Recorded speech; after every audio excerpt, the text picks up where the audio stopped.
Aujourd'hui, j'ai invité Rachida pour vous parler un petit peu du sommeil parce que vous savez que c'est la base de tout, un bon sommeil.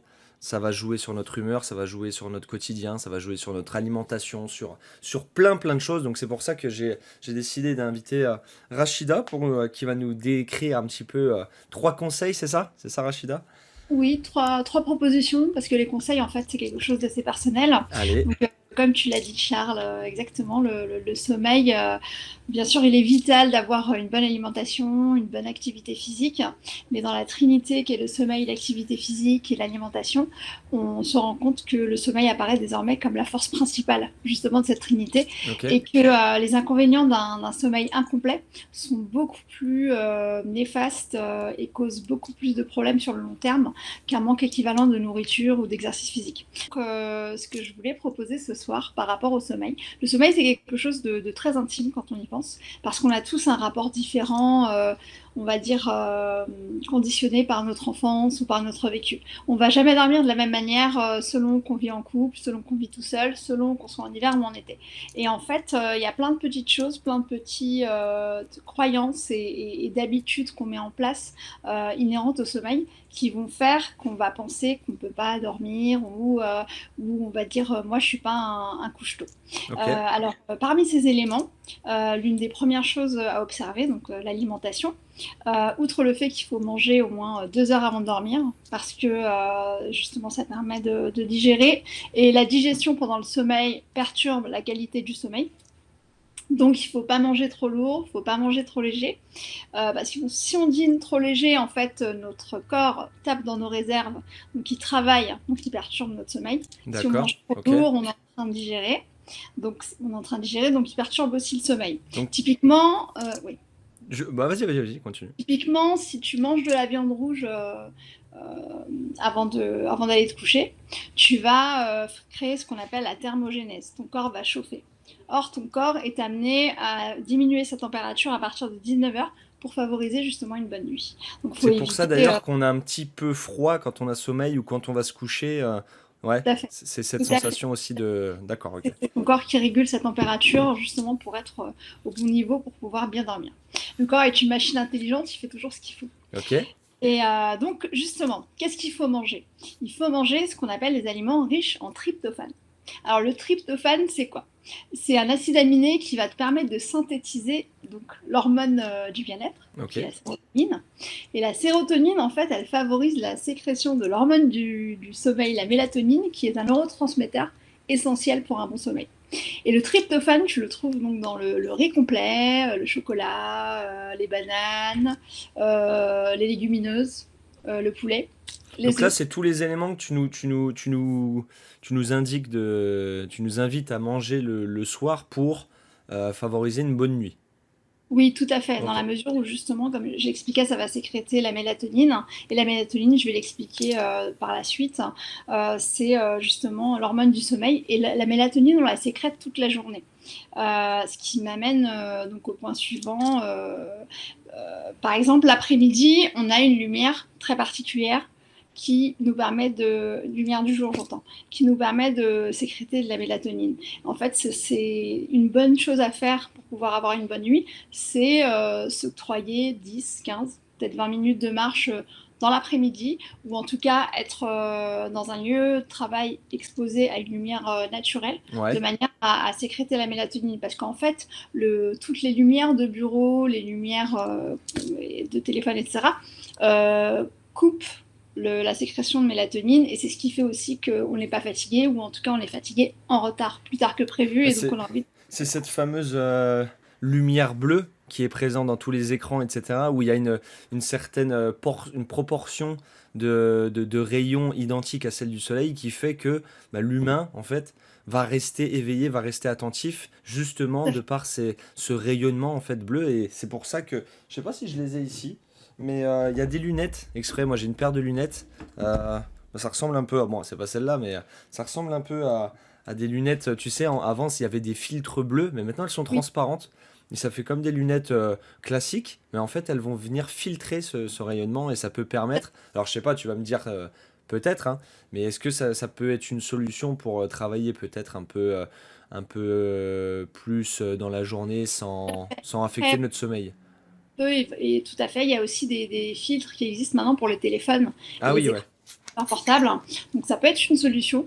Maintenant, l'idéal, c'est quand même toujours, dans la mesure du possible, parce que je sais qu'on est tous hyper connectés, de couper tous les écrans 1 heure avant d'aller dormir. Ah, une Euh, heure avant d'aller dormir. Ok. pour éviter la stimulation cérébrale, intellectuelle, qui va faire que justement, à ce moment-là, on va beaucoup réfléchir et donc moins être en état de détente, donc de dormir. Ok. Donc justement, ça m'amène au point suivant, qui est bonsoir. Oh, pardon, bonsoir. Donc, Je ça va. je coupe le micro et je laisse Rachida continuer. Ok, Si, pas de Paola? souci, Allez, vas-y. go. Donc, ce qui Donc, m'amène au point suivant, ce qui est très bien aussi pour favoriser le sommeil, c'est créer ce qu'on appelle un sas de transition entre la journée et la nuit. Une espèce de ritualisation d'un moment bien précis entre le moment où tu as terminé tout ce que tu dois faire de ta journée et le moment où tu vas aller te coucher. Parce qu'en fait, tu communiques via cette habitude que tu mets en place à répétition à ton cerveau que tu vas te préparer à dormir. Ce qui va faire que tu vas favoriser le sommeil et surtout trouver l'endormissement beaucoup plus facilement. C'est comme quand tu fais une donc séance de sport. c'est quoi ce sas là? C'est quoi ce sas là? C'est quoi? C'est Je quoi? vais, je vais te donner Tu un me exemple. teases là. Je vais te donner un exemple, mais c'est comme quand tu fais une séance de sport et que tu répètes l'exercice à blanc pour préparer ton corps et lui envoyer le signal que Ok. tu vas en faire tel mouvement. Ok. Là, moi, par exemple, j'ai un rituel qui est très simple. Je vais lire pendant 15-20 Ah minutes. ouais. Ce qui est génial avec la lecture, en fait, c'est que tout ce que tu lis avant de dormir, tu retiens mieux. Je crois que c'est 30% de plus que quand tu le lis en journée. Voilà, donc c'est super Donc intéressant. du coup, c'est lire, pour le coup, c'est lire sur un support papier. Sur un- Est-ce que tu penses que ça fonctionne de lire sur une liseuse? Tu sais, J'ai jamais essayé, tu sais les mais trucs, les trucs les Kindle, électroniques là. etc., Je j'en me ai un. demande si lire comme ça, alors oui, ça va favoriser, puisque alors en tout cas, personnellement, je sais que quand je lis, je mets 10 minutes à m'endormir, et c'est frustrant parce que j'arrive pas à avancer dans mes bouquins, tu vois. Mais je me demande, est-ce qu'avec une liseuse, ça serait aussi bénéfique, tu vois? Avec un filtre anti-lumière bleue, oui, Ouais, je sais pas, ouais. je pense. Ok, Je pense, pourquoi pas, donc à ta essayer. routine, c'est la lecture. Donc, oui, la lecture. Et j'ai tout un rituel aussi propre à moi. Après, comme je disais tout à l'heure, le rituel, c'est quelque chose de très personnel. C'est Hmm, quelque chose qui me correspond à moi, mais qui ne va pas correspondre à quelqu'un d'autre. Et il m'arrive de les changer. Donc, en ce moment, par exemple, mon rituel, c'est me laver le visage à l'eau froide avec du savon pH neutre. Ensuite, je fais un bun avec mes cheveux. Parce que c'est par coquetterie, hein, les cheveux, ça frotte sur ouais, l'oreiller. pense à ceux qui ont pas de cheveux, hein. Non, mais en même temps, je te déconseille sur les cheveux. Et, Il y a JP, par exemple, tu vois, il a pas beaucoup de cheveux. donc, je me mets une huile de pépins de raisin sur le visage. Ok, Je me mets un baume sur les lèvres et je me mets de la crème sur les mains. Pourquoi? Parce que les mains, on les lave tout le temps. Et le seul moment où tu peux vraiment hydrater tes mains, c'est le soir. Parce qu'au moment où tu vas dormir, ouais. déjà, en fait, le sommeil favorise la régénération cellulaire. Donc, tout ce qui est ta peau, pareil pour les mains. Donc, tu lui donnes un petit coup de pouce. Donc, en fait, je me mets un baume sur les mains et je remercie mes mains pour le travail qu'elles ont accompli, pour ce qu'elles m'ont aidé à faire, pour l'accompagnement que j'ai eu. Déjà, ça favorise l'estime de soi Ok. et ça nous permet aussi de créer une espèce de rituel où là, ton cerveau a enregistré que toutes les fois où tu fais ça, tu vas te coucher. Donc, l'endormissement est beaucoup plus facile. Alors, pourquoi je sais que scientifiquement, c'était prouvé comme quoi l'eau fraîche, tu vois, faire une douche froide, va permettre un meilleur sommeil. Donc il faudrait que je me renseigne là-dessus. Je sais pas si tu peux nous en dire un mot, mais Oui. c'est vrai que tu vois, moi, la douche froide, par exemple, Mm. en tout cas, me laver puis mettre un bon coup de frais, je l'utilise moi pour me réveiller le matin. Tu vois, pour me Oui, dynamiser. Tu vois ce que je veux dire? parce que ça stimule la circulation sanguine en fait. Mais en fait, Et en... au moment où tu te laves à l'eau froide, mais en fait, il y a deux études qui se contredisent par rapport à ça. On va te dire prends un bain tiède, mais pas trop chaud parce que ton corps justement diminue sa température. On Ouais. va te dire prends une douche froide parce qu'en fait, ça va donner un coup de pouce à ton corps pour réguler la température. Parce que quand tu prends une douche froide, tu fais tomber la température. Donc lui, ça l'amène à la réguler à environ 37 degrés de manière à ce que tu sois à la bonne température pour Ok. dormir. Voilà, donc c'est Donc, juste un coup de boost à la régulation naturelle du corps au moment où il va aller dormir. Comme je te disais tout à l'heure, le corps se régule, il diminue la température à partir de 19h pour favoriser le sommeil du soir. ok. Donc, du Voilà. coup, en fait, pour savoir si ça nous convient, bah, il faut tester, quoi. J'ai envie de te dire, C'est non? ça, tout Ouais. à fait. Soit un bain tiède. Moi, je sais qu'il m'est arrivé, pareil, ça c'était un de mes rituels aussi, à une époque de faire pas tous les soirs parce que ça coûte cher, mais des vins à l'eau tiède avec de l'Epsom. Parce que c'est enrichi en magnésium et le magnésium, en fait, Ah oui. favorise la détente Ouais. et la détente musculaire également, ce qui permet justement de favoriser les conditions d'une bonne qualité de sommeil. Est-ce qu'il y a une heure? Est-ce que justement, l'heure, c'est un des points que, que je vais Ouais. relever Ok. tout à l'heure. Allez. Mais avant ça, il y a un point que je voulais relever en rapport avec la transition sur la journée et la nuit. On se pose beaucoup de questions, c'est normal. Déjà, il paraît que 95% de nos pensées sont les mêmes que la veille. Et on a, je crois, 60 000 pensées négatives par jour. Et en fait, les questions qu'on se pose vont déterminer notre qualité de vie. C'est très facile à dire, c'est logique, mais l'une des choses qu'on peut contrôler avec la respiration, c'est nos pensées.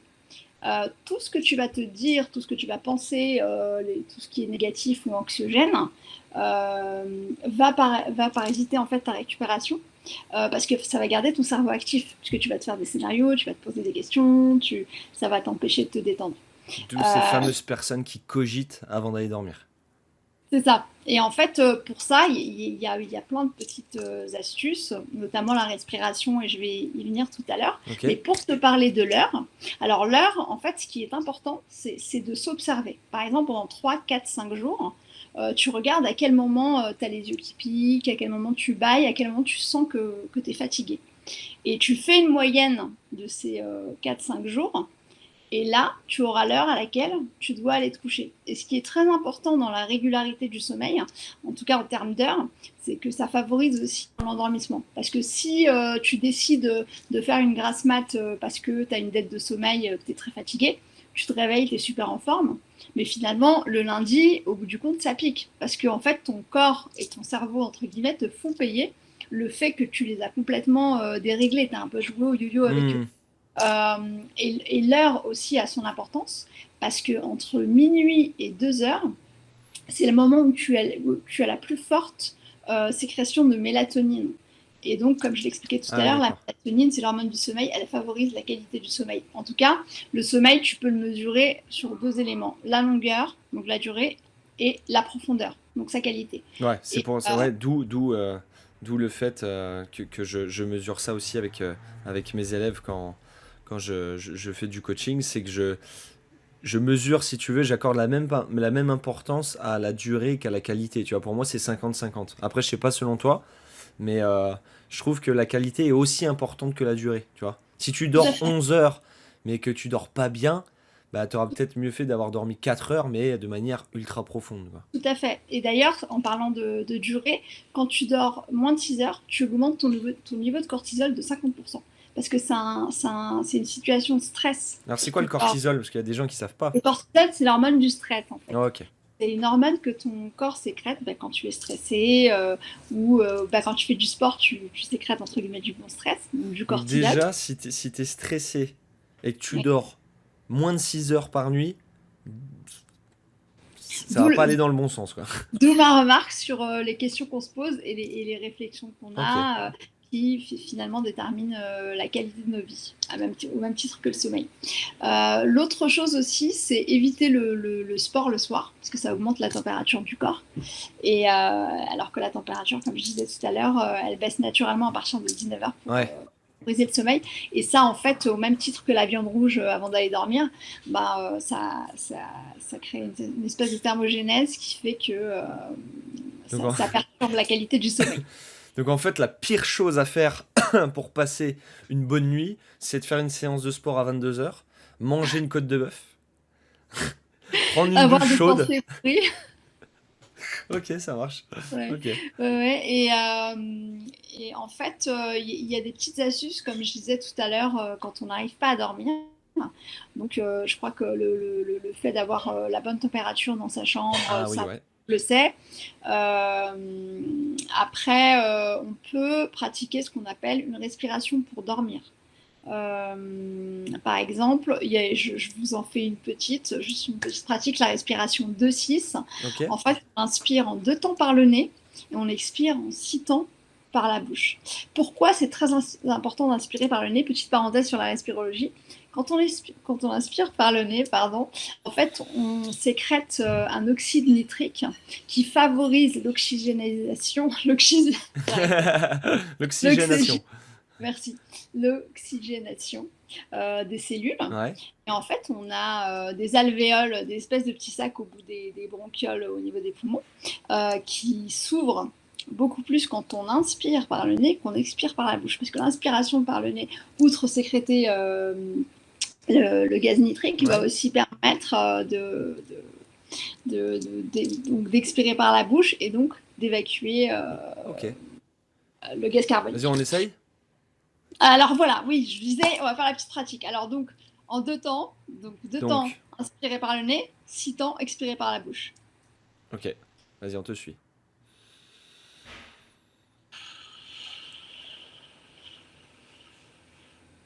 On va le faire 8 fois. Expire. On inspire. Inspire, Expire. expire,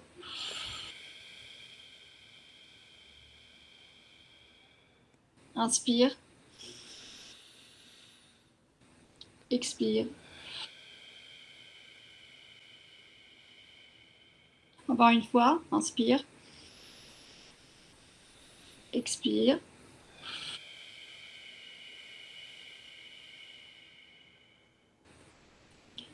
Si vous Je suis déjà observez calmé là. comment, si vous observez comment vous vous Ah sentez, ouais. Je suis vous déjà êtes un calme. peu plus détendu. Je suis calmé. Parce que, en fait, quand on expire, on envoie un signal au corps de ralentir. Quand on inspire, on accélère. Et il y a la respiration dite la respiration café, quand on a un petit coup de mou, qui est exactement la même, mais à l'inverse. C'est-à-dire qu'on inspire 6 fois et on expire sur 2 temps. D'accord. Et, Donc pour et s'endormir, tu privilégies la première, là, de respirer en 2-3 celle- temps et d'expirer en 6 temps. c'est ça, celle qu'on vient de faire ensemble, en Ok, fait. ok, ça marche. Donc si on récapitule un petit peu, le premier conseil que tu donnais, c'est manger léger le soir et favoriser des aliments riches en tryptophane. Donc on rappelle Pas trop le... léger, pas trop. Ouais. Ouais, alors une petite portion de glucides, c'était ça. Donc tu nous avais dit les aliments riches en tryptophane, c'était... Le riz complet. Ouais, Les œufs, les bananes, la volaille, le chocolat noir, ok, les légumineuses super, aussi. ok. Voilà. Donc, idéalement, manger 2 heures avant de dormir parce que la Ouais, digestion alors c'est ça, il y avait est ça aussi, manger 2 heures avant de dormir. cool. Le petit rituel, un peu de frais, eau fraîche ou douche fraîche d'aller se coucher. Oui, ou par exemple, oui, alors le rituel eau fraîche ou douche fraîche, c'est vrai qu'il est super parce que justement, ça permet de réguler Ouais. la température et de favoriser un bon sommeil. Après, créer un sas, comme je Ah oui, le disais, sas, ouais, ok. de la transition entre la journée et Ouais, la nuit pour que ton cerveau s'habitue à ce rituel et que tu lui envoies le ok. message que tu vas dormir. Voilà, Euh, faire attention aux questions qu'on se pose. ah oui, Les, ne les- pas favoriser ne pas se poser 10 000 questions avant de dormir. Favoriser peut-être aussi la lecture et éviter les écrans. C'est ça que tu nous avais Oui, dit. tout à Euh, fait. Par contre, ça c'est une bonne question parce que je pense que ça va intéresser beaucoup de dirigeants et de chefs d'entreprise. Euh, Comment on fait pour arrêter de cogiter? Bah, en fait, comment Parce que tu fais pour arrêter de cogiter? Moi, ce que je fais, c'est que je me concentre sur autre chose. Donc, soit je me la concentre sur ma respiration. respiration, Ou alors, il y a une règle, la règle des 5. Je sais pas si vous la connaissez. non. Si ça n'a aucune importance dans 5 ans, ça ne vaut pas 5 minutes de ton temps. Ok. Donc tu oublies. Ou alors, simplement te dire que les problèmes sont des pensées et les pensées ne sont pas des problèmes. Voilà. J'adore les punchlines de Rachida, je vous jure. Quand on est en coaching, c'est dinguerie, je les note, je fais un répertoire. Répète-la, les problèmes. Ne sont que des pensées, les pensées ne sont pas des problèmes. C'est vrai, hein. Ok, super. Donc voilà, ou simplement se dire que finalement c'est plus facile à dire qu'à faire, mais c'est quelque chose que, à force de le répéter, on arrive à le mettre en place. C'est que c'est juste le simple lâcher prise. On vit dans une société, on est dans l'hyper-contrôle tout le temps. Tu peux contrôler ton compte en banque en 2 minutes. Avant, il fallait aller à la banque demander un relevé de compte. Tu peux contrôler Ouais, ton tout niveau va de plus vite, quoi. consommation. Tu peux tout contrôler tout le temps et tout va toujours plus vite. Donc, tu es un peu dans la société de l'immédiat, du tout de suite. Et en fait, on a tellement l'habitude de tout contrôler que comme quelque chose nous échappe, on n'a plus l'habitude. Donc on panique. Et le simple fait de se dire je n'y peux rien et quoi que je dise, quoi que je fasse, ça va rien changer. Et en fait, l'accepter, outre le fait que c'est une forme de maturité, ça, Ok. ça nous préserve, nous, de plein de choses au niveau de notre santé, de notre bien-être et juste de notre équilibre. On termine. Rachida, je te remercie en tout cas pour ton intervention. Merci Est-ce que pour tu l'invitation. pourrais nous donner nous partager ta pépite? On va dire le conseil que tu donnerais aujourd'hui rien qu'à nous et pas aux autres. Pour mieux dormir. Allez, la technique secrète. Je suis assez généreuse, donc en général, je donne toujours tous mes conseils quand je peux. La pépite, La c'est pépite pour te coucher et te réveiller en mode waouh. en fait, Moi, je vais en il donner, je vais en partager une après. y a une chose que j'aime faire, qui est assez récente, c'est que je prends, j'ai un petit carnet de notes dans lequel je note soit ce que je veux faire le lendemain, parce que tu sais, on a Ouais, toujours ouais. un esprit très particulier le soir, Ok. on est plein d'énergie, demain je vais faire ci, je vais faire ça. Et donc je note ces choses-là, et le fait d'écrire, de poser en mots, tu délivres de l'espace dans ton cerveau et ça te permet justement d'avoir un sentiment de travail accompli parce que le fait d'avoir posé en mots a généré chez toi une émotion inhérente à l'action faite. Ok. Donc, c'est d'avoir ce petit sentiment de plaisir, de bonheur, gratitude avant d'aller dormir. C'est ça. Ok. Moi, je vais vous partager ma pépite qui a radicalement changé, on va dire, ma manière de dormir, enfin surtout de me réveiller, c'est de plus mettre de réveil. Alors je sais pas ce que t'en penses, mais j'avais lu quelque chose comme quoi, tu vois, le mettre un réveil le matin, en fait, te forçait à te lever et pouvait couper plus ou moins un cycle plus ou moins profond de ton Tout à fait. sommeil. Donc en Tout à fait. fait, c'est simplement de se dire, ok, je vais peut-être essayer de me coucher plus tôt, et pour me coucher plus tôt, je vais me lever plus tôt pour me coucher plus tôt le lendemain, mais ça on en reparlera.